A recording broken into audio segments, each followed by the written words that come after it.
very much. Thank you for the invitation, and it's a pleasure to be here. Very interesting panel.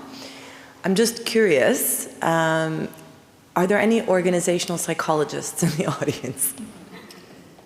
Social, industrial, organizational psychologists. Okay, so just I think a little bit about myself before I begin my reflections so you can have an understanding of where I'm coming from and how I've lifted what I hear into some notes that I've taken. So I'm an organizational psychologist by training who spent the last 25 years working in philanthropy on something, again, maybe it's not familiar to many of you, called infrastructure of philanthropy. Raise of hands of anyone who has heard that term before. Philanthropy infrastructure. Of course, Kumi. Learned it from him. So this is a very kind of tiny little space in our huge civil society philanthropy sector, because it also refers to civil society, but mainly to philanthropy. And that's how we work together. I mean, there are people in this sector that are not focusing on topic silos, but on the how part of what is a coalition? That's temporary. Well, what's a partnership? That could be temporary or maybe long-term. What's a collaboration? That's when you start to involve a little bit more problem solving. What's a collective?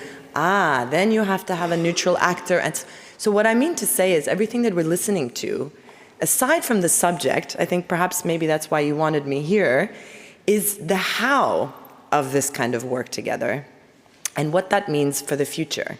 So us infrastructure people, what do? There's an organization called Civicus that you might have heard of, that Kumi has led at one point. That's actually how we met 20 years ago, bringing together civil society organizations collectively to talk about the sector itself, its policy infrastructure, its human capacity.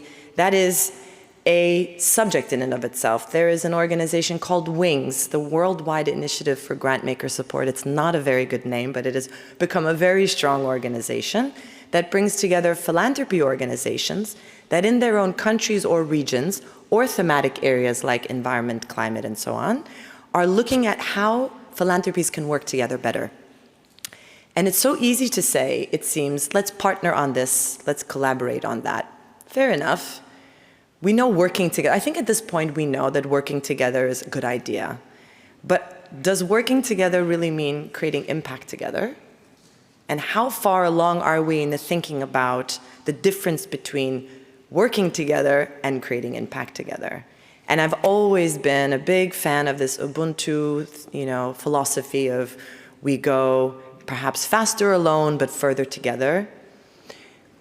I think there is some truth to that for sure in a spiritual sense, but in a practical sense, going further together means thinking about things beyond coalitions, beyond partnerships, beyond collaboratives, as collectives. And then, well, what underlines the collective? Again, now thinking back to my organizational psychology perspective, we focus on groups. That is our unit of analysis, large or small. But within the group is the individual. And what we need to make sure is that the individual's well-being is sustained and furthered and not crushed by the group.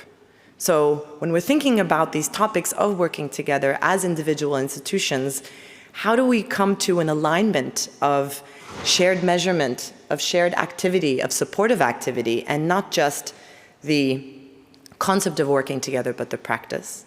So maybe some of you have heard of Mark Kramer and the series in the Stanford Social Innovation Review that they did on collective impact. Highly recommend it. It started now many years ago, and they keep adding to it, and now there's more people writing about it. And even better, there are incredible examples coming out of how a collective impact approach can create positive outcomes. And the main idea there is a backbone support organization. So, in other words, there are people like me and maybe Unbound Philanthropy and a few others that work on the infrastructure side of architecting how those groups work together. But the important thing is they need to be neutral. They cannot have a point in the end game. They need to exist to support the people that are in that game so that they have a more objective, supportive position in which they're holding space. Maybe some of you have heard that expression. Literally just convening and creating that space where people can openly start to define what those common objectives are. And these backbone support organizations, they don't only bring people together, but they help people learn together, because that's part of coming together. They help people create shared outcomes, shared activities, and most importantly, they're measuring things on a collective level, not just on an independent level. And they take, let's say, these organizations all on the stage right now were part of that collective impact. They would be measuring their own individual impact and then aligning those impact goals as a collective. So this sounds very technical perhaps, but I think honestly, when I think about climate mobility, which is, I'm not an expert in that subject, as I said, I'm sort of more in the how we do things rather than in the specifics of what, say for youth employment. But when it comes to climate mobility, it's such a complex subject that I think for sure maybe what the climate sector is used to in terms of coalitions, being quite short term, right, even by definition. Or even partnerships, which sound very loose and we don't know how to engage in them. We're talking about cities and mayors and really complex systems.